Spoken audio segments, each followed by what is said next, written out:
Voilà, pile 12h30 et c'est l'heure du ZCL et merci d'être avec nous. Tout de suite le sommaire de nos invités. On va recevoir dans un instant Gladys Morinier. Bonjour. Bonjour. Elle est responsable du pôle développement et compétitivité des entreprises. Elle est accompagnée de Jean-Paul Fischer, qu'on ne présente plus, directeur de la Marina de Bas-du-Four. Merci. On parlera du salon Kawimotique. Un peu plus tard, on aura donc un débat avec Théo Leblanc, Kaïl Lumumba, Kenny Chamougon qui sera avec nous, Gaël Lubino, et on devrait terminer avec la chronique d'Edith Evry-Luce. Sinon, l'actualité, tout de suite, les titres, c'est Iman. Oui, bonjour à tous. Nous parlerons ensemble des titres de l'actualité. On parlera de la Semaine nationale de l'artisanat, où des artisans d'un jour sont mis à l'honneur. Nous parlerons aussi de l'intelligence artificielle avec Guadeloupe Tech, de football avec Lorina Fazer qui est de passage en Guadeloupe, ainsi que du championnat académique de calcul mental. Voilà. Voilà, merci Iman. Et je voulais dire, on reçoit des invités qui vont parler un petit peu du cargo nautique. Alors j'interroge d'abord la dame, tu permets quand même. On commence par la dame. Absolument. Oui, bien sûr. Gladys Morinier, alors vous êtes responsable du pôle développement compétitif des entreprises. Ça a à voir avec cargo nautique? Ben oui, déjà, pôle développement et compétitivité des entreprises, mais à la Chambre de commerce, pas à la Marina. Ah, pas à la Marina. Non, pas à la Marina. Donc, en fait, l'idée, c'est de pouvoir accompagner les professionnels. Hein. Notre pôle a pour vocation d'aider les entreprises à engager des transitions écologiques, mais aussi de valoriser les professionnels des différents secteurs, dont le secteur du tourisme. Et du tourisme maritime, j'imagine. Du tourisme aussi maritime. Jean-Paul Fischer, directeur de la Marina du Bas-du-Fort. Oui. Qu'est-ce qui se passe à la Marina en ce moment? Comment? Qu'est-ce qui se passe à la Marina? Il se passe beaucoup de choses à la Marina. Je pense que c'est un site en pleine évolution aujourd'hui, avec des investissements conséquents qui vont se faire sur 2023. Mais ce n'est pas le thème du jour. Le thème du jour, c'est qu'on va accueillir pendant 3 jours un ensemble d'exposants, de gens aujourd'hui qui travaillent dans le domaine maritime et dans des activités qui sont liées à la mer. Oui. Le thème de développement pour la Guadeloupe, maintenant depuis des années, d'ailleurs qui n'est pas simplement pour la Guadeloupe, mais sur l'Europe et sur d'autres pays, c'est la valorisation des métiers liés à la mer. L'économie bleue. Oui, l'économie bleue, quoi. C'est l'or, on dit même mieux aujourd'hui, on dit l'or bleu, quoi. L'or bleu carrément. Après, oui, mais après en Guadeloupe, on a le ciel, le soleil. Il faut faire attention aux orpailleurs. Vous voyez ce qui se passe en Guyane. Oui, bon, les orpailleurs bleus en Guadeloupe, il n'y en a pas trop, mais enfin, il y a la mer, il y a le soleil, il y a la Guadeloupe, et puis il y a beaucoup de métiers qui sont liés à la mer, et notamment la plaisance, les pêcheurs, la construction navale, la réparation navale. Je crois que la Guadeloupe ignore l'importance de ce secteur aujourd'hui. Et notre but, dans le cadre de cette manifestation, était de valoriser tous ces métiers, de montrer à la population de la Guadeloupe quel est l'impact économique que ces métiers pouvaient avoir sur leur quotidien, sur l'économie de la Guadeloupe, mais aussi quelles possibilités de développement. Aujourd'hui, le développement des pays d'Afrique, de l'Europe, se font à travers la mer. Et c'est le grand projet de la stratégie européenne, c'est le grand projet de la stratégie africaine aujourd'hui, c'est de valoriser les métiers de la mer et de développer toutes ces activités. Toutes nos ressources futures viendront principalement de la mer. Et ce que les gens ignorent aujourd'hui. Madame Morinier, les entreprises guadeloupéennes qui sont à la CCI ont cette sensibilité dont parle Jean-Paul Fischer? Oui, il y a des chiffres qui sont sortis dernièrement puisque la région est en train de mettre en place, de réviser le SR des E2I, donc le schéma de développement pour la région. Et dans les derniers chiffres, l'économie bleue, c'est plus de 700... bleu. Comme dit M. Fischer, oui. C'est plus de 750 millions d'euros de valeur de production en Guadeloupe. Donc c'est une économie qui est importante. Il y a pas mal de professionnels qui sont sur ce domaine-là. Le volet activités touristiques, comme disait monsieur Fischer, les activités de loisirs, mais aussi tous les métiers qui tournent autour. Aujourd'hui, pratiquement toutes les îles autour ont leur boat show, ont leur salon nautique. Les entreprises guadeloupéennes participent à de grands événements sur l'international, des salons internationaux comme le Grand Pavois, comme la Route du Rhum, qui est une course, mais aussi d'autres comme le nautique de Paris. Et il était évident pour la Chambre de commerce, donc pour le président de la CCI, et de s'associer avec la Marina, puisqu'on avait le même projet d'accompagner la région dans ce schéma de développement de l'économie bleue. Comme disait M. Fischer, c'est un vecteur d'emploi, emploi pour les marins-pêcheurs, emploi pour les jeunes. Et il était évident de s'associer quand on s'est rendu compte qu'on avait le même projet, d'être ensemble pour pouvoir accompagner le schéma aussi de développement d'économie bleue de la région et travailler avec d'autres acteurs qu'on va citer tout à l'heure. Alors, quand vous dites emploi pour les jeunes, ça suppose qu'il y a de la formation derrière ? Il y a des projets de formation. D'ailleurs, on a eu des rencontres dans le cadre de notre commission pêche dernièrement et où les marins-pêcheurs nous disent qu'il y a un besoin en formation. Il y a des attentes puisque c'est un secteur qui est très réglementé. Hein. Il faut avoir des habilitations spéciales pour aller en mer. Ce n'est pas que les marins-pêcheurs, ce sont aussi toutes les activités de loisirs, les activités de visite. Et ça, il y a des insuffisances encore sur le territoire. Donc, c'est un secteur vraiment véritablement vecteur d'emploi. Jean-Paul Fischer, je pose quand même la question parce qu'elle se pose. Marina, d'accord, mais l'écosystème, l'écologie dans tout ça, est-ce qu'il y a un respect? Parce qu'on sait bien que quand il y a des bateaux, il y a des déchets. Oui, mais là aussi, je crois qu'il faut réfléchir. Il y a une évolution. De toute façon, l'activité maritime, c'est une activité qui se développera, qu'il faut développer en respectant le cadre de l'environnement, de l'écosystème, et ça, effectivement, il y a des évolutions. Aujourd'hui, il y a des bateaux qui vont solaires, il y a les bateaux électriques, il y a le traitement de l'environnement, des déchets. Il y a le travail, nous, sur la Marina, on vient d'acheter un éco-tank, hein, c'est-à-dire c'est une marge multiservice qui permet de lever les eaux grises, de ramasser les déchets, de traiter les pontons, de faire un certain nombre d'actions qui répondent à cet objectif d'améliorer l'environnement.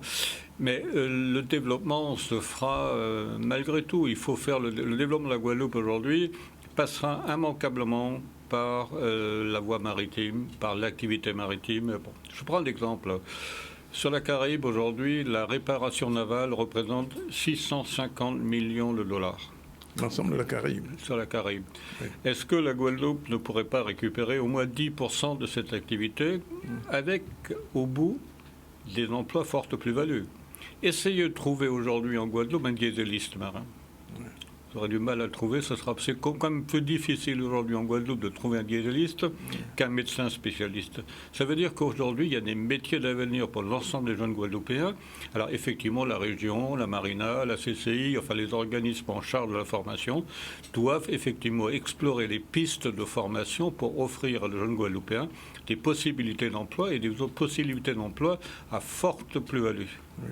Mais est-ce qu'aujourd'hui, la Marina dont vous êtes responsable n'est pas déjà trop petite? Parce qu'on voit que les bateaux sont les uns sur les autres pratiquement. Hein. Le problème, c'est que sur une marina, c'est difficile de pousser les murs. Hein. Donc en fait, on est comme dépendant d'un certain nombre d'éléments, notamment la mer. Oui. Donc la marina de Bas-du-Fort, effectivement, aujourd'hui, on est en pleine capacité. L'extension de la marina est impossible. Mais je pense qu'il faut réfléchir au schéma de développement des marinas en Guadeloupe. Oui. Il y a une réflexion à mener parce que comme je répète tout à l'heure, la Guadeloupe est un archipel. Ça veut dire que pour n'importe quel marin, n'importe quel plaisancier, la navigation est relativement facile. La route du Rhum a permis de réconcilier partiellement la Guadeloupe avec la mer. Donc il faut continuer à travailler dans cette stratégie et identifier les sites sur lesquels on peut faire du développement, parce qu'au bout du développement, il n'y a pas simplement le bateau, mais il y a le ship chandler, il y a le réparateur naval, il y a celui qui fait du tissu, il y a celui qui fait de la réparation des voiles. Il y a une déclinaison du métier qui est exceptionnellement importante. Et ce sont des métiers d'avenir. Le tourisme, ce n'est pas simplement la chambre d'hôtel, le tourisme, c'est toute l'activité qui est autour de l'accueil et de la Guadeloupe.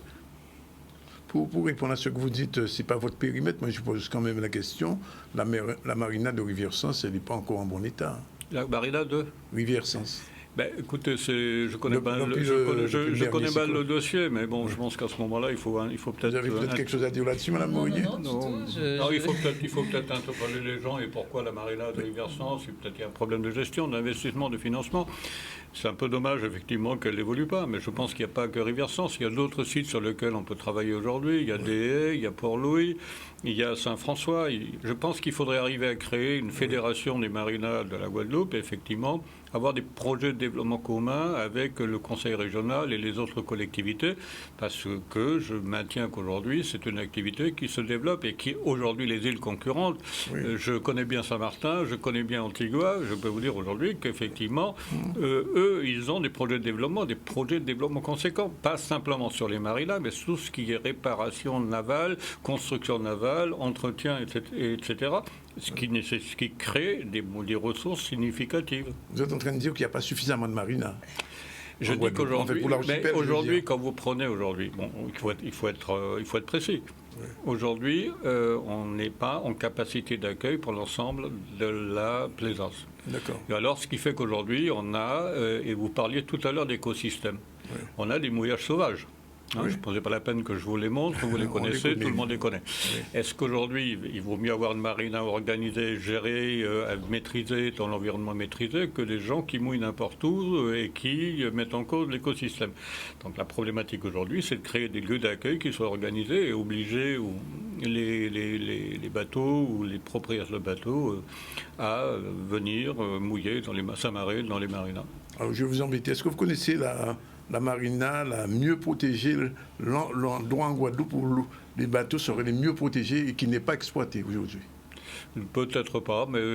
Lance à la barque. C'est lancé à la barque, ouais. Oui. Enfin, ouais. Historiquement, c'est un lieu d'abord où il y avait beaucoup de navigation. Est-ce que vous savez aussi que l'Anse-Barque est un lieu historique protégé? Je sais. Où il y a sous la mer, il y a plein de bateaux. Où il y a plein de bateaux sous la mer qui datent de Napoléon, même d'avant. Même avant. Voilà. Et donc, en fait, ce sera difficile de faire de marina sur ce site-là. C'est clair. Mais bon, vous savez, la protection des marinas, ça s'organise. Hein. Oui. Ce n'est pas la première marina que je gère. Il y a des moyens de protection et de sécurisation du site. Madame Morigny, alors en termes de construction navale, puisque vous parlez il y a d'autres secteurs, construction navale, est-ce que ça se développe vraiment?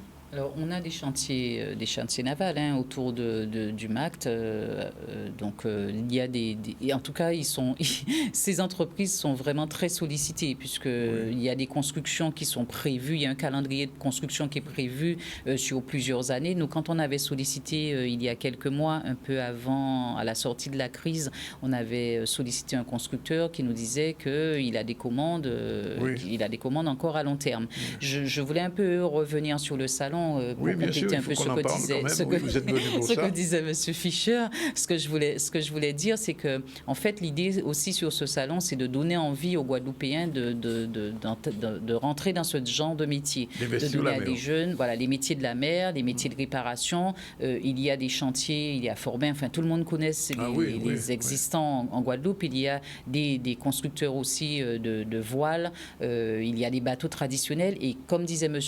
Fischer, il y a plein de métiers qui tournent autour de la mer. Et l'idée du salon, c'est donner envie aux Guadeloupéens de pratiquer non seulement les activités touristiques qui existent, puisqu'il y a des activités de loisirs aussi touristiques que tout le monde ne connaît pas, et aussi des activités, et voir aussi quels sont les métiers qui existent. Donc, sur les exposants, voilà, toute la filière. Sur les exposants, il y a Pôle emploi, il y a la CARL, il y a la région Guadeloupe, il y a la CCI, il y a d'autres entreprises qui sont dans le domaine de l'écologie marine, et on invite donc tous les Guadeloupéens à venir à cette première édition qui est une première édition qui sera peut-être un peu timide comme toutes les premières éditions. On espère qu'on aura du monde, on a mis ce qu'il faut, mais l'idée c'est de garder dans le calendrier des produits touristiques de la Guadeloupe avec le comité du tourisme, avec la chambre avec la marina, avec les collectivités, mais aussi avec la région Guadeloupe, d'inscrire cette manifestation dans le calendrier des manifestations de la Guadeloupe. Alors, on ne va pas entrer dans tout le détail du programme, mais enfin, quels sont les lieux d'attractivité ou les choses intéressantes à voir pour Kawi Nautique? Alors, il y a des animations qui sont mises en place, des animations sur l'eau, où les professionnels, enfin les visiteurs pourront réserver des sorties en kayak. Il y a aussi les sorties en bateau, en voilier. Des démonstrations de l'écotank, et ensuite il y a tous les professionnels, une grande partie des professionnels qui sont présents, qui vont exposer leur matériel, les moteurs, les motoristes et les bateaux qui sont présents. Vous aurez une vingtaine de bateaux effectivement de la SAD, de Forbin, qui vont présenter leur production et qui sont souvent des productions locales. Et associé à ça, on va sensibiliser aussi sur l'éco-responsabilité, puisque vous en parlez tout à l'heure, il y aura des animations, des conférences autour de l'éco-responsabilité, des animations pour les enfants avec des associations qui sont déjà très connues sur le territoire, comme Mon École Ma Baleine, comme Mouvance Caraïbe, qui vont nous aider, nous accompagner sur ce volet événements éco-responsables et sensibilisation sur le respect des milieux marins. Alors, pour l'occasion, on reverra le bus des mers? Non, pas cette fois-ci. Le bus des mers ne sera pas présent. Ah, il ne sera pas présent. Le bus des mers ça aurait été une occasion. Hein. Oui, mais le bus des mers ne sera pas présent. De toutes les manières, on ne l'a pas sollicité cette fois-ci. On a eu des délais d'organisation qui sont relativement courts. Comme disait Gladys Monnier, c'est la première édition. Donc oui. La première édition, la prochaine sera plus conséquente. Donc désormais c'est parti, chaque année il y aura un carreau nautique, c'est ça? Comment, pardon? Il y aura un carreau nautique chaque année? De toute façon, on a inscrit la manifestation dans la pérennité sur la marina. Donc la CCI, la CCIG et la marina vont établir un protocole pour organiser la manifestation avec l'appui des collectivités annuellement, à peu près vers la même période. On fixera très prochainement la nouvelle édition de l'année prochaine et ça s'inscrit dans la durée. L'objectif étant bien sûr, ce que je vous disais tout à l'heure, la valorisation du métier de la mer, l'ouverture de la mer, enfin pour la Guadeloupe, enfin pour les Guadeloupéens, l'ouverture vers la mer et l'évolution vers des métiers que qu'on expliquait tout à l'heure, qu'on parlait de la réparation navale. On parlait de la problématique des marinas, mais au-delà aujourd'hui, ce qu'il y a comme problématique, c'est les zones techniques. Oui. On a peu de disponibilité en matière de zones techniques pour faire de la réparation navale. Oui. Et là aussi, il faut qu'effectivement le grand Donc il faut de la formation. C'est la formation, mais aussi c'est les lieux, les moyens, les infrastructures. Et c'est un investissement sur lequel il faut travailler de manière très forte. Je prends un exemple. Nous sommes propriétaires de la dock. Vous savez, la dock, c'est un espèce de barge sur lequel vous mettez les bateaux pour réparer les grands bateaux. Il n'y en a qu'un en Guadeloupe. Mais les docks, il y en a 2, 3 à Saint-Martin et ailleurs. Donc en fait, il faut investir dans ce type de matériel pour effectivement faire du développement. Et c'est là qu'il y a la ressource en matière d'emploi. Donc effectivement, l'objectif du salon, c'est de dire à la Guadeloupe, venez nous voir, venez regarder, venez voir quels sont les métiers aux jeunes, venez voir comment vous pouvez vous former, qu'est-ce que vous pouvez avoir comme avenir. Aujourd'hui, vous prenez le métier de la mer ou le métier des professionnels de la mer, vous avez, je prends un exemple, et ça m'a toujours frappé, vous avez peu de skippers guadeloupéens. Ouais. Pourquoi ? Ça veut dire qu'aujourd'hui, c'est une piste à explorer. Il faut travailler sur ces pistes. On avait commencé avec Guadeloupe Grand Large un grand moment. À un moment donné, il faut continuer sur cette piste, former des skippers aussi. On a quand même créé, grâce à Guadeloupe Grand Large, Piprol. Qui a montré qu'il s'était devenu un espoir de la voile. Donc ce travail, il faut le poursuivre, l'accentuer, le concentrer pour qu'effectivement la Guadeloupe exploite pleinement ses possibilités, ses potentialités de développement. Ça signifie qu'au niveau de la CCI, il y aura un véritable investissement dans l'or bleu, enfin dans l'économie bleue. Oui, bien sûr. D'ailleurs, cette manifestation est le début de d'autres événements sur lesquels on travaille, sur des événements peut-être un peu plus courts, qui touchent aussi d'autres domaines qu'un salon, puisque l'accompagnement des professionnels, c'est la mission première de la Chambre de commerce. Et puis, lorsque M. Fischer parlait, je me dis aussi que l'idée, c'est que les Guadeloupéens viennent voir quels sont les projets de développement économique dans ce domaine-là. La CARL sera avec nous. Cap Excellence aussi a été sollicité. Malheureusement pour cette première édition, physiquement ils ne peuvent pas être là, mais on espère que les collectivités vont se joindre aux prochaines éditions. On sera nous présents en tant que Chambre de commerce autour des professionnels privés et voilà, donc la manifestation va prendre de l'ampleur. On a vu comment ça a commencé avec le Martinique Boat Show. Nous, le Carreau Nautique, c'est notre première édition et c'est quand on regarde l'île voisine, comment ça fonctionne et comment certains professionnels de la Guadeloupe partent en Martinique. De l'île voisine, c'est Saint-Martin ou bien Martinique? Martinique. Et certains professionnels partent en Martinique pour pouvoir promouvoir leurs activités en Martinique.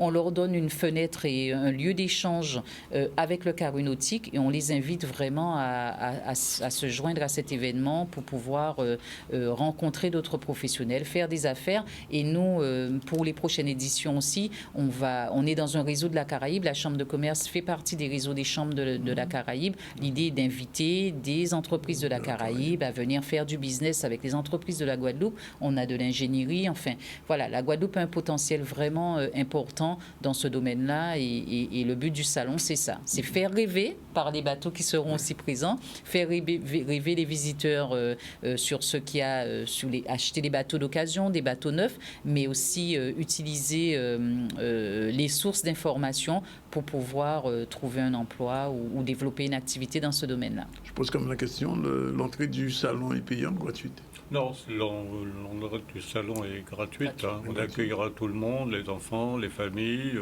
les professionnels. Venez nombreux à partir de demain. Donc le 9, vendredi matin, le salon ouvre à 10h. Il sera ouvert jusqu'à 20h. Il sera ouvert le samedi de 10h à 21h et le dimanche de 10h à 20h. Donc on espère avoir de nombreux visiteurs qui viennent s'informer sur les métiers de la mer, sur notre activité. La région sera présente, elle va présenter son plan de développement, notamment en matière maritime. La CARL sera présente aussi, il y aura des conférences, des présentations des projets de développement, notamment de la CARL. Et je pense que ce sera un moment d'animation intéressant pour la Guadeloupe. Et bien sûr, première édition, ce sera beaucoup mieux la prochaine. Ok, on l'espère au fond. On vous remercie d'être venu parler de Kawi Nautique. Demain. C'est nous qui vous remercions. Et puis, j'espère qu'Canal 10 sera aussi sur site pendant cette période-là. Donc, comme toujours. Bon, vous allez... on se jette à l'eau. Comment? Voilà. On se jette à l'eau. Vous allez vous jeter à l'eau et vous allez naviguer dans des eaux transparentes. Voilà, 12h52, on a le temps de développer un premier titre. Les artisans d'un jour principal, le collège Alexandre Isaac dans la peau d'une cuisinière. Anzo Vivier et Wibi Chevin étaient sur place, on regarde le reportage. Cette journée se déroule dans le cadre de la Semaine nationale de l'artisanat qui se tient du 2 au 9 juin. C'est une semaine nationale, donc sur le plan national, nous mettons en place des actions pour pouvoir mettre en avant l'artisanat, le secteur de l'artisanat, les entreprises artisanales et les artisans. Donc sur le territoire guadeloupéen, on décline cette opération par l'action Artisan d'un jour. Il s'agit pour nous d'inviter une personnalité, une personne à se mettre dans la peau d'un artisan, l'histoire d'une journée. J'ai été sollicitée par la Chambre des métiers, c'est ça, et plus particulièrement par Madame Marie-Joseph qui m'a proposé de me mettre dans la peau d'un artisan le temps d'une journée. J'ai trouvé ça assez intéressant, donc j'ai accepté. Je l'ai accompagnée pendant un petit moment dans la cuisine. C'est vrai qu'elle a vécu un petit moment avec la chaleur. En fait, elle a pu découvrir ce que c'est vraiment la cuisine, faire la cuisine. Je voulais découvrir les différentes facettes de ce métier puisque je viens parfois acheter ici. Mais je vois que la partie, comment on dit, la partie immergée de l'iceberg, on dit, ou le produit fini. Mais tout ce qui se passe à l'intérieur, on n'imagine pas. Hein. Il y a des personnels, des professionnels extraordinaires et différents corps de métier dans la même entreprise. Et c'est intéressant pour nous, pour nos jeunes, c'est très très intéressant. Oui, elle a les répétitions. Alors, c'est un début, c'est mon début. Tu as mis de l'huile et du citron là? J'ai mis de l'huile, du citron et j'ai mis du sel. Et là, on va compléter avec l'eau chaude et elle sera prête. Donc, elle nous a réalisé en ce jour une petite sauce créole qui était excellente. Et je pense que après quelques années, elle pourra changer de métier et devenir cuisinière. Voilà, ça détue un petit peu. Et on a le petit côté croustillant, le petit... Donc c'est là qu'il faut goûter en fait. Non. Madame Fouman, qui est principale de collège, a accepté de jouer le jeu et ça permet en même temps de lui donner une idée de ce qu'est l'activité pour lorsqu'elle puisse en parler à ses élèves dans le cadre des orientations possibles. Connaître les différents aspects d'un métier, ça peut m'aider à en parler aux jeunes pour l'orientation notamment et nouer des contacts. J'ai noué des contacts avec les différentes personnes que j'ai pu rencontrer aujourd'hui pour la mise en place l'année prochaine, l'organisation l'année prochaine de notre futur forum des métiers où j'inviterai les artisans que j'ai pu rencontrer aujourd'hui et même les cadres de la Chambre des métiers qui pourront nous accompagner. Dans cette organisation, il s'agissait effectivement de mettre en place cette action parce que dans cette situation économique assez difficile, l'artisanat est un secteur qui se renouvelle. Voilà, il est 12h55, c'est l'heure de prendre la première pause. On se retrouve tout à l'heure pour la suite des événements dans les ZCL News avec Iman, bien sûr. À tout à l'heure. Vous, il est déjà 13h05 avant de recevoir Kenny Chamougon. Bonjour. Bonjour. Tout va bien? Ça ira mieux après. Le village, ça a bien commencé l'autre jour? Oui, j'étais là ce matin, je passais la débroussailleuse, je portais les trucs, donc ça va. Donc tout va voilà. bien. Bon, on revient à l'actualité tout de suite. Retour sur l'actu avec Iman qui est déjà là. Oui, retour sur l'actualité. Nous avons déjà parlé de la semaine de l'artisanat et de l'opération Artisan d'un jour. Nous parlerons football tout à l'heure avec Laurine Fazer, une footballeuse professionnelle qui est de passage, qui a rencontré les jeunes Saint-Anais. On parlera aussi sur Sainte-Anne du championnat académique de calcul mental, mais parlons ensemble d'intelligence artificielle où la 9e édition de Startup .gp à court et il parle justement de l'intelligence artificielle, comment l'utiliser au mieux pour les entrepreneurs et faciliter de manière productive son travail. On voit un reportage ensemble de Ruby et Chevin. Aujourd'hui, on est réunis pour la 9e édition de la Startup GP. Donc c'est l'événement majeur en fait de l'association. On a choisi le thème de l'IA parce que c'est un thème d'actualité. Tout le monde y est confronté, sur tous les secteurs en fait, d'activité, on est confronté à l'IA. Quand on va aborder ce thème-là, ça va être très intéressant de mettre le corps en fait, professoral face justement à l'IA.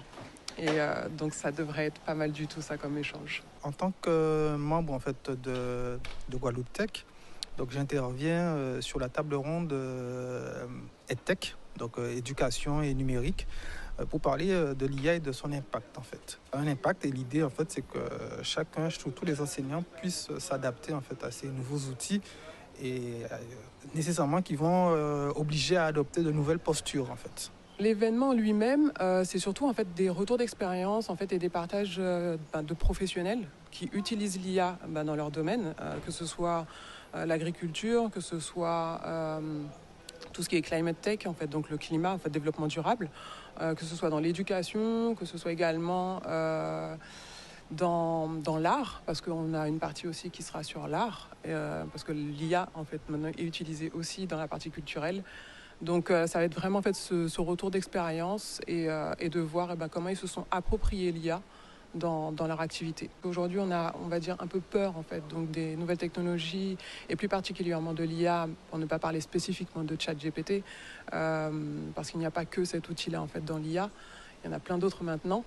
C'est surtout arriver à s'approprier. Soit on l'utilise bien, soit on va l'utiliser mal en fait. Donc ça veut dire que ça demande en fait de former les gens à cet outil-là, de les sensibiliser en fait à l'outil afin qu'ils l'utilisent le mieux possible en fait. Donc moi c'est vraiment cette vision que j'ai de ChatGPT, puisque de toute façon l'outil il est déjà là. C'est pas comme si on pouvait dire qu'on va l'éliminer, qu'on va le mettre à côté, il est déjà là. Alors tant qu'à faire, vaut mieux se l'approprier que de le subir en fait. Mais on ne va pas quitter le domaine des tech, puisqu'on a un tech avec nous. Kenny, bonjour. Oh, bonjour. Alors, le village a commencé il y a déjà 2 jours, c'est ça? Non, ça commence demain. C'est demain, hein, ça avait commencé lundi avec le MEDEF. Ah oui, le MEDEF, oui. Donc, tu parles de la semaine du numérique. La semaine du numérique. Voilà, on est en plein numérique. Et là, voilà, c'est le salon du Boost Up. Voilà, Boost Up Experience qui commence demain. Donc, demain, vendredi et samedi au village, au Crédit Agricole, hein, dans les jardins du Crédit Agricole. Au village habituel. Au village habituel, voilà. C'est The Place, là. The Place to Be maintenant. Je pense que là, ça devient The Place to Be. Le site s'y prête. Hein, et on a une instance qui a compris l'intérêt maintenant de travailler avec l'écosystème local et surtout d'accompagner toutes les initiatives qui sont en lien avec, pour nous, on a fait le choix d'être sur l'entrepreneuriat. Oui. Et donc, ce boost-up, hein, comme je l'ai indiqué il n'y a pas si longtemps que j'étais ici. Il y a 2 jours, à peine. Il y a 2 jours. Ouais. on a vraiment axé sur les entrepreneurs engagés. Et donc, derrière le mot engagé, on entend les entrepreneurs qui sont en charge d'amener une plus-value sur leur territoire. Le programme est sorti, enfin. On va le voir. On va le voir, ce serait bien. Il est costaud, il est intense. Oui. Un mix entre trois modes pour faire un 360 sur l'entrepreneuriat en tant que tel. Une partie conférence, donc sur les 2 jours qu'on va dérouler. Une partie business story, atelier et après concours de pitch. Donc la conférence, donc l'ouverture c'est demain matin 9h, donc tout le monde est invité, hein, je pense que tout le monde a déjà pris son billet. Arrivé à 8h30 pour démarrer à 9h, donc différentes allocutions. On va expliquer les différents parcours, je suis entrepreneur et je veux être entrepreneur. Et bien sûr, le mode de fonctionnement du village. Le plan, encore une fois, on a fait quelques modifications ce matin, hein, donc va sortir incessamment sous peu. Et bien sûr, l'ouverture des stands. Et voilà. Donc à partir de 11h45, la première conférence, elle se veut la conférence de lancement. Et donc, c'est le point commun à tout entrepreneur. Comment on change de vie, comment on saute le pas et comment on entreprend pour son territoire. Donc une table ronde avec nos intervenants hein, qui sont de multiples horizons et notre Gaël Musky national qui sera là aussi pour nous inspirer. Incontournable. Oui. Oui, je pense qu'à un moment donné, si on change de vie, c'est bien lui qui pourrait, à travers son expérience de vie et surtout son expérience d'entrepreneur, nous montrer vraiment qu'est-ce qui est intéressant de faire. 13h30, maintenant on va passer sur la partie, le financement en tant que tel. Je pense comment financer son projet engagé. Un financement en tant que tel avec des VC et des fonds d'investissement. Donc ils sont là, Vera Baker, Fabrice et je vois pas le nom. Et Hilton. Ouais, c'est ça, Amir. Ouais. Et donc fonds d'investissement, VC. Qui sont en Guadeloupe, qui sont venus en Guadeloupe, qui arrivent cet après-midi hein, en tant que tel. Et ils vont nous parler concrètement du financement en tant que tel pour les projets engagés. Donc chacun maintenant, dans sa thématique, est un expert. Et le tout, avec cette table ronde, maintenant, c'est de croiser les regards. Alors Kenny, pour les gens qui ne savent pas, qu'est-ce que c'est qu'une business story ? Alors, on connaît les stories sur Instagram, mais ça n'a rien à voir. Alors une business story, c'est quoi ? C'est pas loin de la story Insta. J'imagine. Et donc, c'est le premier format, c'est le format conférence. Donc, on est sur une plénière dans la salle de réunion pour vraiment avoir cette partie conférence, débat et aborder les sujets de fond.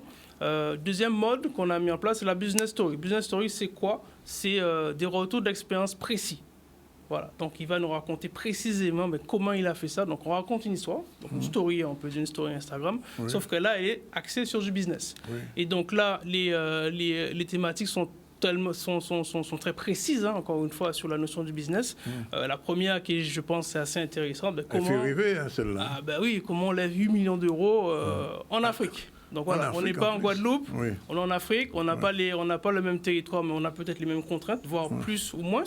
L'idée, c'est pas tant qu'ils nous fassent la leçon, hein, c'est pas ça le but, mais c'est qu'ils comprennent son mindset, son raisonnement, qu'on ouvre aussi le champ des possibles, hein, et de comprendre que voilà, si lui il peut le faire, je peux le faire aussi.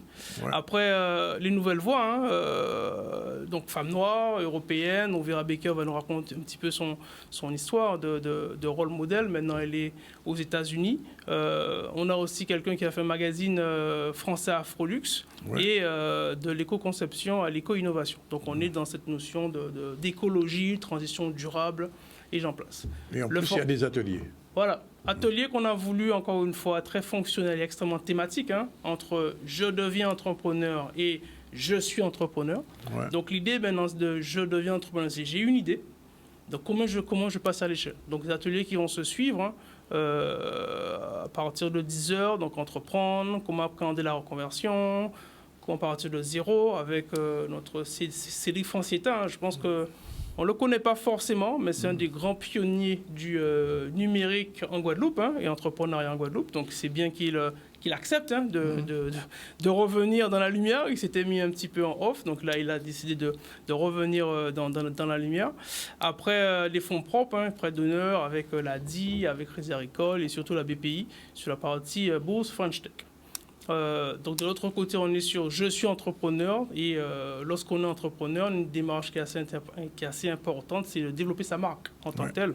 Donc comment valoriser son personal branding, comment se vendre. Le fameux branding. Le branding, il faut se vendre. C'est-à-dire que lorsqu'on a un business, c'est pas tant le business qu'on va vendre, mais c'est nous. Donc comment on se vend. Comment on vend Kenny Chamougon? Je sais pas. J'ai jamais fait attention. C'est pas encore une marque? Ah non, pas du tout. Mais non, je n'ai pas cette prétention, Danick, voyons. tu es pas gentil, toi. Tu te moques des petits. Après le TikTok, je pense que c'est quelque chose qui est dans l'air du temps. Oui. Maintenant, il faut comprendre comment ça fonctionne, avoir les codes de ce nouveau réseau social. Tout à fait. Et on a bien compris que maintenant, il y a un business qui est extrêmement présent sur les réseaux sociaux. Et ceux qui ne sont pas, ils perdent du business. Et voilà. Donc après la partie développer la marque, on est sur l'amélioration des performances. Donc je suis entrepreneur, je développe ma marque et maintenant il faut rentrer dans une amélioration des performances. Un petit focus sur LinkedIn, qui est le premier réseau business qui existe actuellement. C'est pas tout le monde qui fonctionne dessus. Moi, je fonctionne que sur LinkedIn et je vois les apports que j'ai par rapport à ça. Ça ouvre le champ des possibles et surtout, ça ouvre un réseau qui dépasse la Guadeloupe en tant que tel. On en parlait tout à l'heure, là, c'est l'IA avec notre ami Théo qui est en route. Je pense qu'il ne va pas tarder. Il va arriver. Un jeune entrepreneur qui a juste 16 ans et qui excelle dans cette partie d'IA. Et voilà, donc il y aura deux gros ateliers sur l'IA en tant que tel. Bien.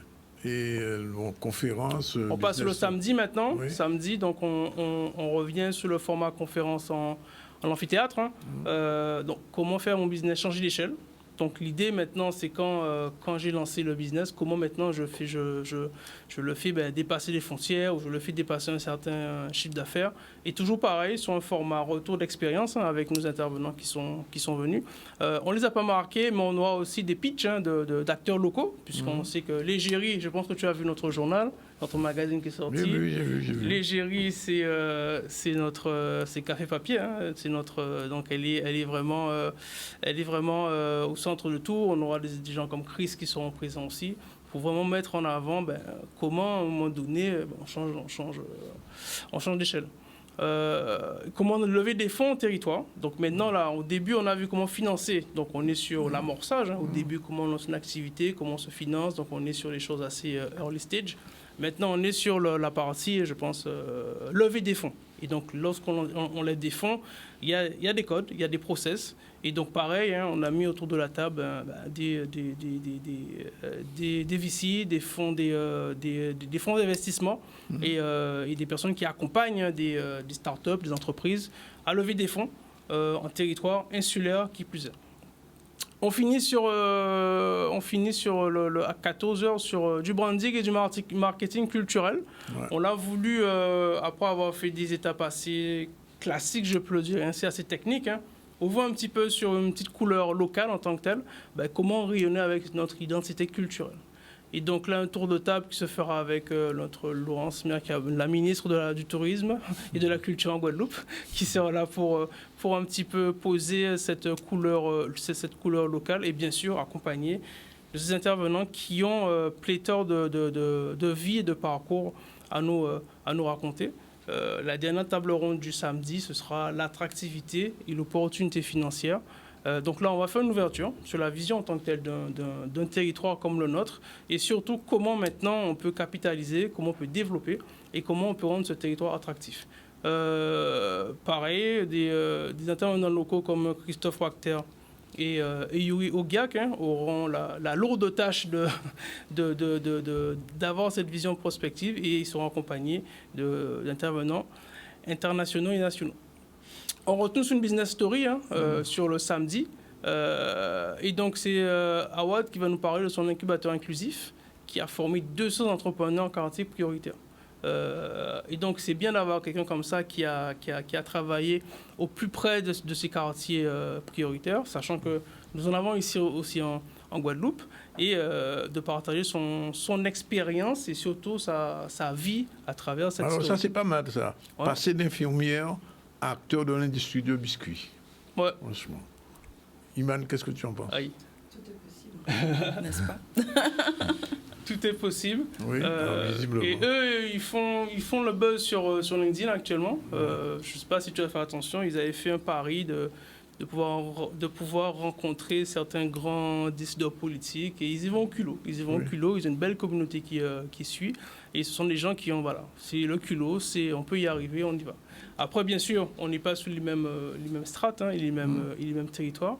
Par contre, ce qui est intéressant, c'est de comprendre le mindset qu'ils ont derrière cette volonté et surtout, quelles sont les étapes clés ou même les réseaux à mettre en place pour y arriver. D'accord. Bon, écoute, On souhaite que le boost soit up.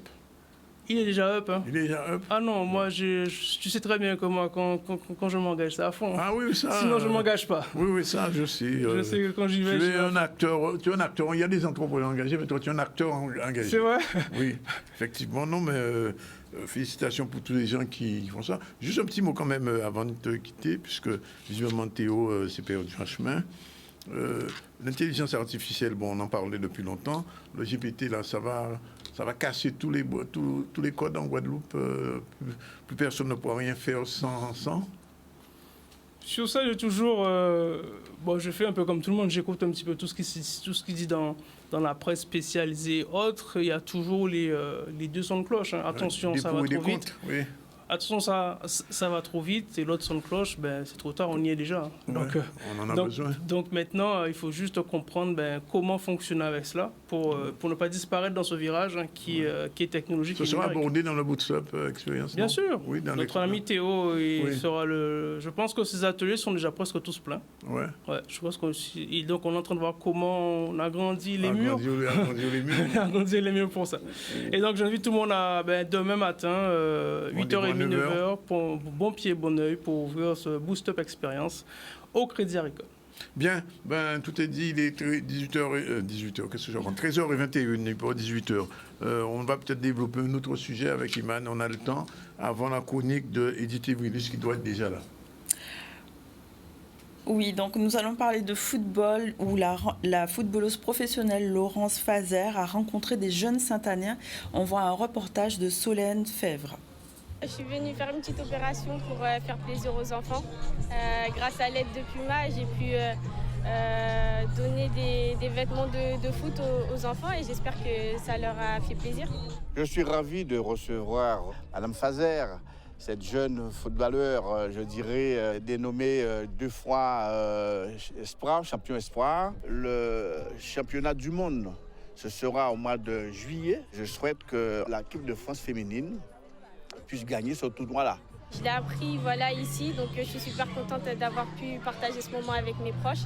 Et puis oui, forcément, j'espère pouvoir apparaître dans la liste finale. Donc je vais me donner les moyens pour pouvoir y parvenir. Qu'est-ce qu'on ressent? En 10 ans, le travail qu'on a commencé, ça commence à donner ses fruits. Depuis tout petit, elle a toujours été sélectionnée. Il y en a encore beaucoup de travail à faire. Il faut continuer à travailler. C'est comme quelqu'un qui va au travail tous les matins pour nourrir la famille. J'ai un préparateur physique avec moi ici. Donc je vais essayer de bien me préparer et puis on va essayer d'aller chercher le titre. Je pense que c'est le but pour chaque équipe. Et avec les joueuses qu'on a et la qualité de l'équipe, forcément, je sais très bien qu'on peut aller faire de grandes choses. Donc j'espère qu'on pourra y arriver. Je lance aussi un appel à nos jeunes femmes, jeunes filles, qui doivent aller sur cette strate-là pour pouvoir évoluer dans le bon sens sur le football guadeloupéen. Retour sur le plateau du ZCL, il est déjà 13h23. Théo est enfin arrivé. On va pouvoir, quand même, avant la chronique d'Edith Evrilus, échanger quelques mots avec lui. Alors, quelle est la spécialité de Théo? Il est tout ce qui est intelligence artificielle. Le voici. Il va se présenter lui-même. Oui, il va se présenter. Vas-y, viens. Oui. Alors Théo, on le reçoit. Il a fini par arriver, spécialiste de l'intelligence artificielle. Il sera donc au Bootstrap. Et donc, on est bien content de vous recevoir. Bonjour. Bonjour. Merci d'être là. Alors, vous allez intervenir, on le sait, au cours de ce salon. Quel va être le mode d'intervention que vous avez choisi? Sur quoi vous allez intervenir? Je vais intervenir sur l'intelligence artificielle et sur du coup les différentes intelligences dont on peut se servir. Donc ChatGPT, différents outils comme ChatGPT, comme Midjourney, comme ce genre de choses, mais en restant d'un point de vue, en utilisant des outils pratiques qui peuvent servir directement au quotidien aux entrepreneurs pour qu'ils puissent gagner du temps et qu'à la fin du salon, ils puissent vraiment le mettre en application et directement gagner du temps et être plus efficaces. Alors, je viens de poser la question tout à l'heure à Kenny. Je demandais est-ce que GPT n'allait pas un petit peu casser tous les codes. Alors, il y a des gens qui sont pour, il y a des gens qui sont contre, il y a des gens qui disent que c'est nécessaire, d'autres disent que ça va trop vite. Quelle est votre position là-dessus pour l'utilisation de GPT, son arrivée sur le marché? Encore que ce n'est pas tout à fait nouveau, parce que depuis quelques années, je pense que les algorithmes étaient déjà en l'air. Alors, comment vous voyez ça? Je pense que ça va changer beaucoup de choses. Je pense pas que ce soit une révolution. Enfin, c'est pas un nouveau domaine. Là-dessus, c'est pas comme le Web 3 par exemple. Mais par contre, ça va faciliter énormément de choses. C'est un levier extrêmement puissant qui va permettre à beaucoup de monde de pouvoir tester des idées, de pouvoir lancer un projet au bout de quelques jours au lieu d'y passer plusieurs mois sans avoir de résultats. Et donc, ça va ouvrir beaucoup plus de portes qu'avant et permettre à beaucoup plus d'esprits brillants finalement de se révéler avec des projets qu'ils auront pu lancer. Alors, il y a des artistes qui ont un petit peu peur, parce qu'ils se disent qu'on pourra faire des maquettes, on pourra même faire de la chanson, on pourra tout faire avec ce logiciel. Et je sais qu'en Italie, ils l'ont interdit déjà. Oui, mais ils sont revenus dessus. Et ils reviennent dessus? Oui, ça fait maintenant 2-3 semaines, parce qu'ils se sont rendus compte que tout le monde utilisait des VPN et ça ne servait à rien. Et en France, ils sont un petit peu mitigés, parce qu'aux derniers examens de bac, il y a eu là aussi quelques petits soucis. Est-ce qu'on peut maîtriser cet outil, réellement? C'est d'un point de vue politique? Oui. Je pense pas. Honnêtement, c'est comme Internet. C'est quelque chose de tellement énorme aujourd'hui. Oui. On peut déjà télécharger ses propres modèles, ses propres intelligences artificielles directement sur son ordinateur. Donc c'est presque incontrôlable aujourd'hui, comme les États n'imaginent même pas contrôler Internet. Oui. Son atelier, c'est quand, Kenny, te souviens? Il est sur vendredi au samedi, je ne me rappelle plus quel jour, mais de toute façon, tout est sur Internet à boostupexperience.com. Et je crois que ces ateliers sont déjà presque remplis. Oui. Donc, je pense qu'il faut se connecter rapidement pour choper les dernières places. D'accord. Bon, écoutez, Théo, on vous remercie d'être venu, même si tardivement, mais c'était important. Peut-être que si on a le temps après le salon, si vous êtes encore là, peut-être on aura l'occasion de faire une émission un petit peu plus approfondie. Pas, avec plaisir. Puisque Kenny, c'est le médiateur de toute manière. Il connaît la maison et la musique, et donc on n'aura pas de souci. Voilà, on prend la dernière page de pub avant la prochaine chronique. Ce sera avec Edith Evridus, naturopathe. C'est tout de suite après. Oui, bonjour, c'est notre dernier retour, c'est la dernière séquence. On va recevoir dans un instant Edith Evridus. Bonjour. Bonjour, Danick. Elle est naturopathe et aujourd'hui, on parlera d'immunité. Mais avant, on fait un dernier retour sur l'actualité avec Iman Choudan, notre présentatrice qui est déjà prête. Oui, nous avons parlé déjà de la semaine de l'artisanat où une opération artisan d'un jour a été mise en place. On a parlé d'intelligence artificielle juste avant la coupure avec Kenny Chamougon également. Nous avons parlé de football avec Laurine Fazer qui a rencontré des jeunes Saint-Anais. Nous parlerons ensuite du championnat académique de calcul mental.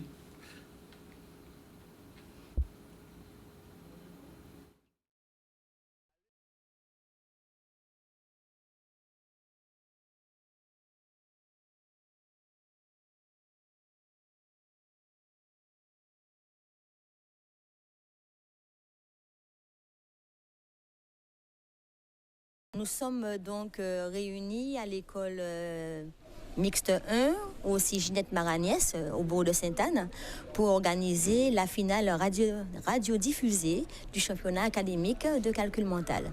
C'est la dernière ligne droite avant de sacrer nos meilleurs élèves en calcul mental de l'académie. C'est un championnat qui dure depuis 2008. Il a été mis en place en 2008, donc c'est la 16e édition. Nous sommes présents chaque année avec les enfants et et nous les accompagnons. Nous accompagnons aussi les enseignants tout au long de l'année pour promouvoir l'enseignement du calcul mental dans les classes. En fait, comme mes oreilles étaient un tout petit peu bouchées, j'ai pas très bien entendu. Et aussi,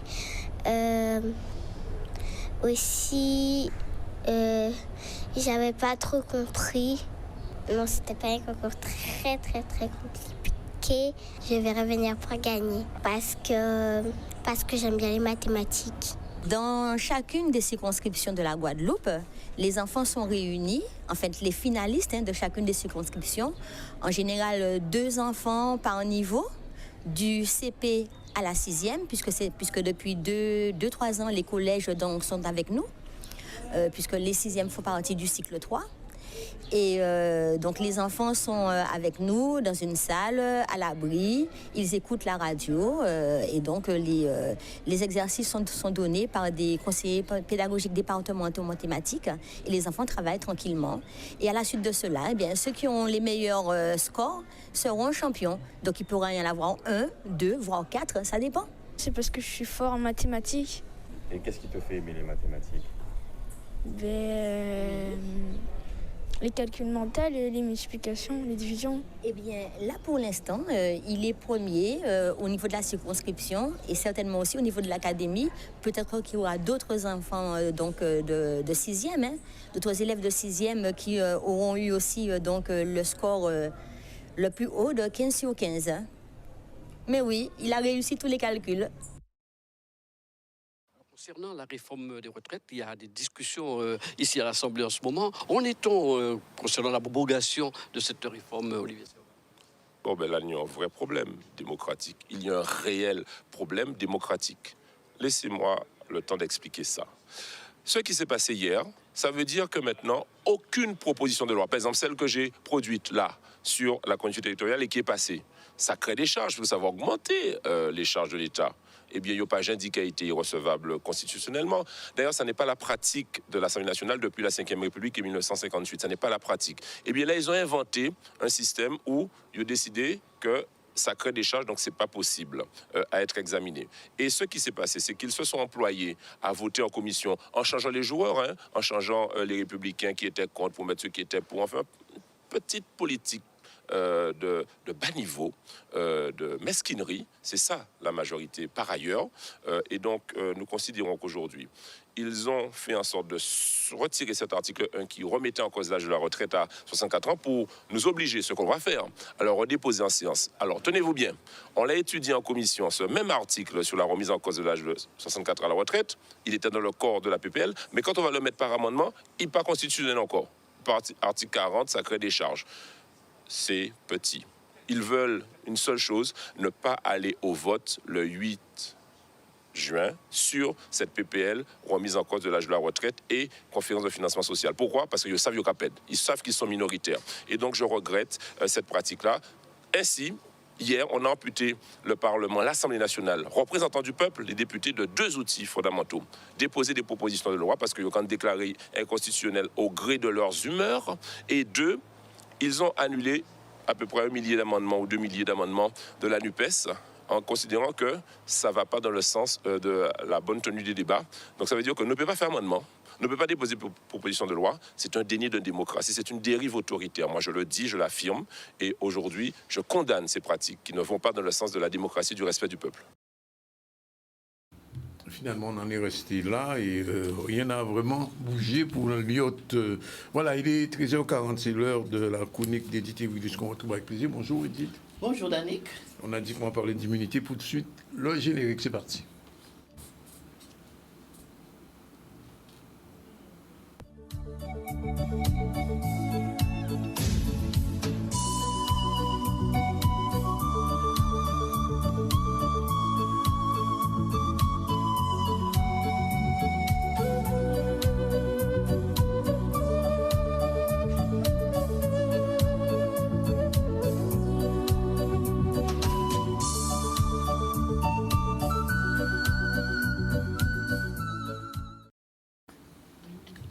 Alors, on parlait d'immunité. Qu'est-ce que c'est exactement l'immunité? Alors, l'immunité, c'est la force du corps de produire des anticorps, des virus, des parasites,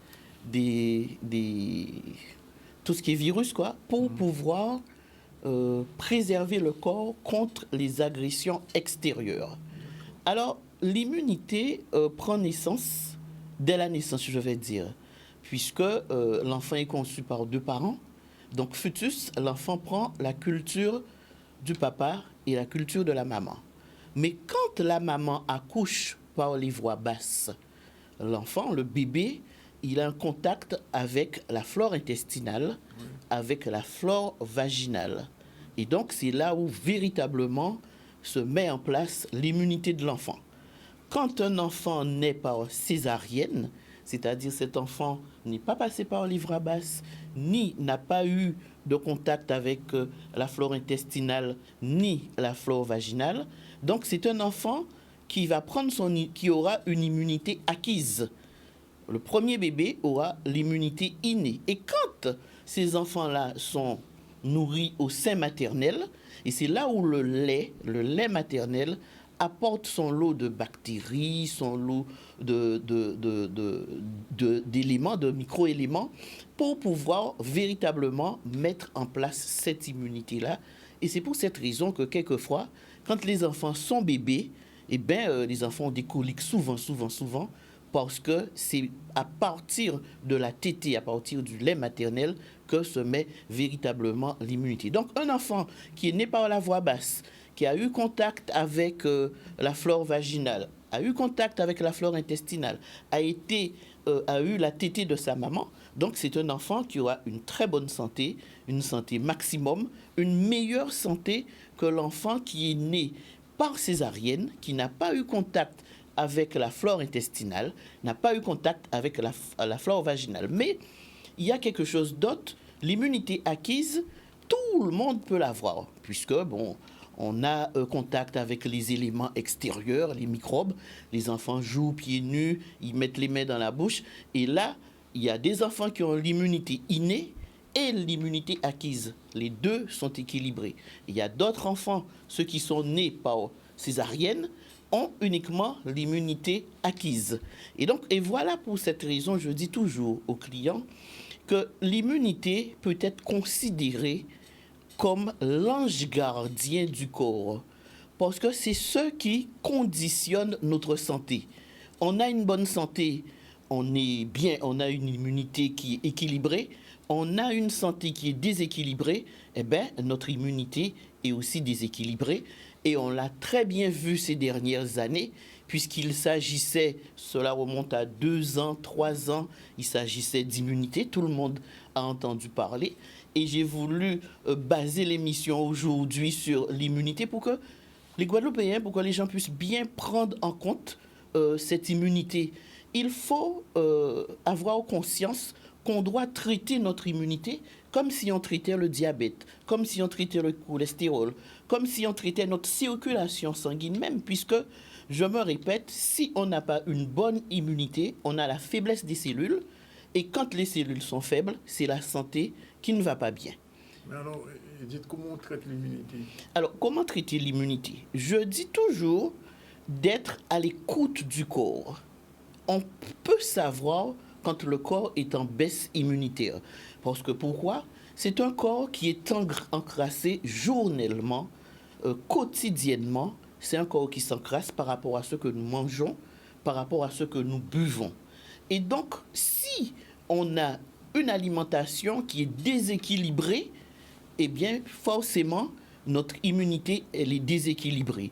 Donc, c'est pour cette raison, il faut être à l'écoute du corps. Par exemple, pendant peut-être 15 jours, 1 mois, 2 mois, 3 mois, on sent qu'on a un rhume. Et ce n'était pas ça avant. On sent qu'on a des écœurements. On a peut-être un stress chronique. On a peut-être des brûlures à l'estomac. On a peut-être un dysfonctionnement de la sphère intestinale. Donc, ça signifie qu'on a trop de mauvaises bactéries. Parce que là aussi, il faut savoir faire un équilibre entre les mauvaises et les bonnes bactéries. Des mauvaises, il nous en faut, mais il en faut aussi des bonnes. Alors, qu'est-ce qu'on peut ressentir aussi? On peut ressentir, par exemple, qu'il y a des petits chatouillements à l'anus. Des petits chatouillements à l'anus, on a des vers, il y a des parasites, mais ça veut dire qu'il y a une profusion de vers et de parasites. Il y en a trop parce que, tout simplement, ce sont des animaux vivants qui font pipi, qui font caca dans la sphère intestinale et qui déséquilibrent.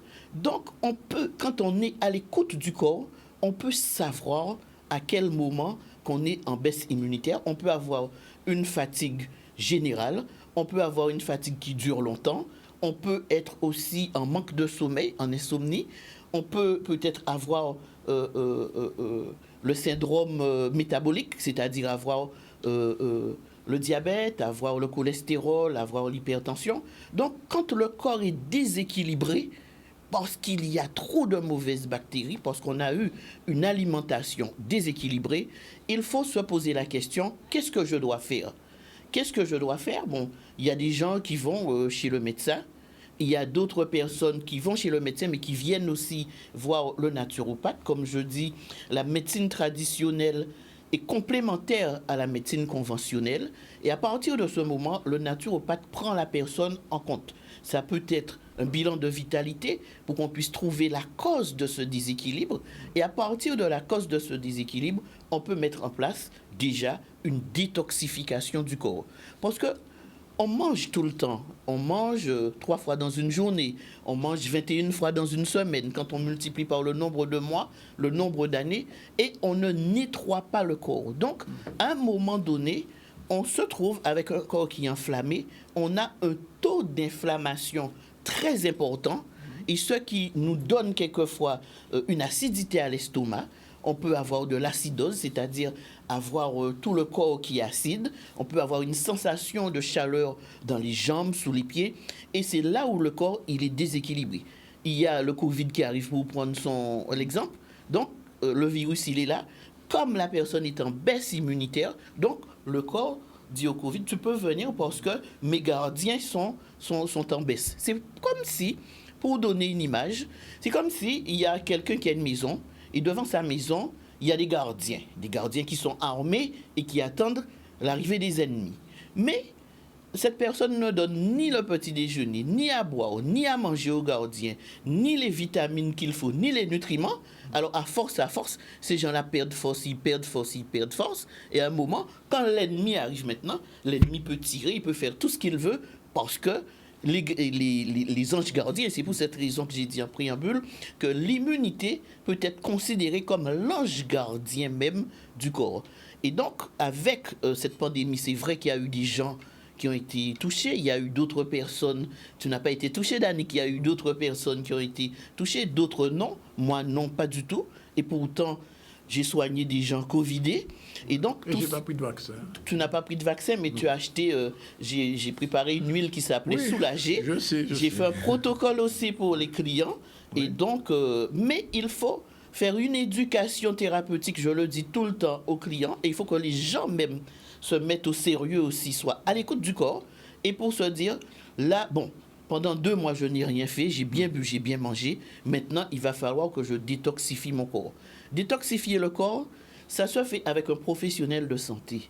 Parce que détoxifier le corps, c'est détoxifier les 5 émonctoires, c'est aller curer, purger les 5 filtres de notre corps qui sont les reins, les poumons, le foie, les intestins et la peau. Parce que quelquefois, on a beaucoup de démangeaisons. Ça aussi, ça fait partie d'une baisse immunitaire. Et donc, il y a des plantes qui sont spécifiques pour une détoxification. La deuxième chose, la détoxification ne doit pas se prendre sur l'année ou sur le mois. Puisque détoxifier le corps, c'est faire le corps se départir de tout ce qu'il y a de mauvais. Mais dans tout ce qu'il y a de mauvais aussi, il y a les bonnes bactéries qui s'en vont. Il y a les parasites qui s'en vont. Alors qu'il faut d'un équilibre entre les bonnes et les mauvaises bactéries. Et donc, c'est pour cette raison que quelquefois, les gens même se mettent en baisse immunitaire, puisque bon, nous avons de ceci, nous avons de cela. Pendant toute la journée, les gens boivent un thé, et ça, c'est pas bon non plus. Ou alors, les gens vont boire le même thé sur 2 mois, sur 3 mois, et sans le savoir, inconsciemment, les gens vont se mettre en baisse immunitaire parce qu'ils ont pris trop d'infusions. Ils n'ont peut-être pas su doser l'infusion aussi. Et à ce moment-là, ce sont ces personnes-là même qui se mettent en baisse immunitaire. Donc, il faut faire... tu m'as posé la question, j'ai parlé beaucoup, je ne me rappelle plus. Non, mais c'était pour savoir comment, justement, soigner, entre guillemets, l'immunité. Donc, soigner l'immunité, ça peut se soigner dans son assiette. Parce qu'aussi, il y a beaucoup de gens qui vont acheter des vitamines B, vitamine C. Tous nos fruits et légumes locaux peuvent déjà nous emmener tout ce qu'il y a comme bonnes vitamines, vitamine B, vitamine C et tout ça. Donc, effectivement, tu vas prendre l'abricot, les papayes, on a tous nos fruits, les goyaves, ça peut nous emmener des vitamines B et C. Et c'est pour cette raison, le soleil nous emmène de la vitamine D. Donc, il faut savoir composer son assiette, savoir mettre les vitamines, les bons nutriments pour que nous puissions avoir à redresser son taux d'immunité. C'est quoi un jus de santé? Un jus de santé, c'est des jus que je propose à des clients qui sont faits à partir de fruits et de légumes pour pouvoir emmener des nutriments, emmener de bonnes vitamines au corps. Donc, la baisse immunitaire, ça peut aussi être une personne qui a un stress chronique, et ce stress chronique provoque des insomnies, provoque par exemple des palpitations, provoque aussi peut-être une diarrhée, et donc ces gens-là sont en baisse immunitaire. Donc, l'immunité, ça se règle aussi avec des synergies de plantes médicinales que je propose au cabinet. Ça se règle aussi avec la réflexologie plantaire qui relance la vitalité, parce qu'un corps en baisse de vitalité, c'est un corps qui est ouvert à tous les virus. Donc, il y a aussi les huiles essentielles qui ont été de très, très, très grand secours pendant cette pandémie-là pour le virus. Je confirme. Il y a aussi les fleurs de Bach, il y a la gémothérapie aussi, et donc j'avais proposé des protocoles aux clients pour l'immunité. Donc, un corps en berne, c'est un corps qui est en baisse immunitaire, et donc il y a plusieurs manières de traiter l'immunité sans pour cela faire des choses extraordinaires. Mais là où j'attire l'attention, c'est qu'il ne faut pas prendre trop de plantes médicinales, parce que toutes les plantes sont bonnes en règle générale, mais tout aussi, il y a des contre-indications. Et donc, l'immunité du corps, c'est ce qui nous procure la bonne santé. Merci Edith, qu'on va retrouver très prochainement pour une autre chronique. Je rappelle, puisque nous sommes à la fin du ZCL, qu'on a reçu en début de ce ZCL Gladys Morinier, la responsable du pôle développement et compétitivité des entreprises à la CCIG. Elle était accompagnée de Jean-Paul Fischer, qui est directeur de la Marina. Ils sont venus parler de Kawi Nautique. Kawi Nautique, c'est à partir de demain, c'est à la Marina. Tous les gens qui sont intéressés par l'or bleu ou l'économie bleue. On a reçu ensuite Théo Leblanc, entrepreneur, et Kenisha Mougon, co-organisateur du Boost Up, qui commence lui aussi demain. On devait recevoir Anne-Gaëlle Lubineau, mais elle a raté son avion, donc on la recevra la prochaine fois. Et puis on vient de terminer avec Edith Ewidi sur l'immunité, très important. Prenez soin de vous, prenez soin de votre corps et soyez à l'écoute du corps. Elle n'a pas dit aujourd'hui qu'il faut boire beaucoup d'eau, mais nous déjà savons. Edith, l'eau sont remède aussi. Sinon, l'actualité, on fait un retour sur l'actu, c'est le dernier avec Iman pour aujourd'hui. Retour pour l'actu, c'est parti Iman. Sur l'actu, nous avons parlé de la semaine de l'artisanat et de l'opération artisan d'un jour.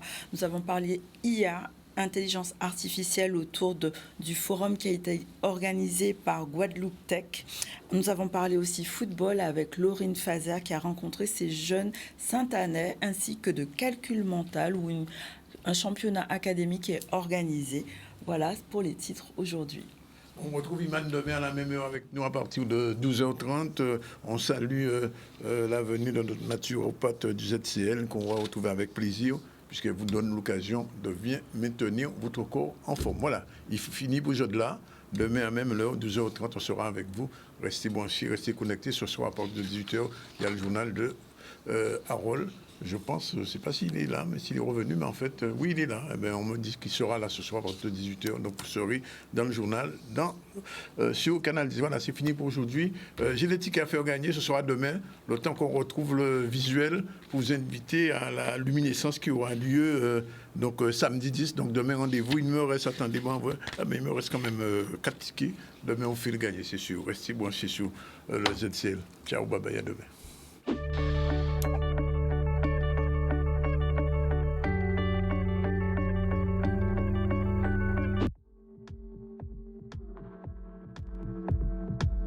Prête à te transformer? Hypnotic Summer t'attend. Découvre le programme qui va révolutionner ta vie. Sculpte ton corps, libère ton potentiel avec l'hypnose. Séances puissantes, conseils personnalisés, résultats garantis.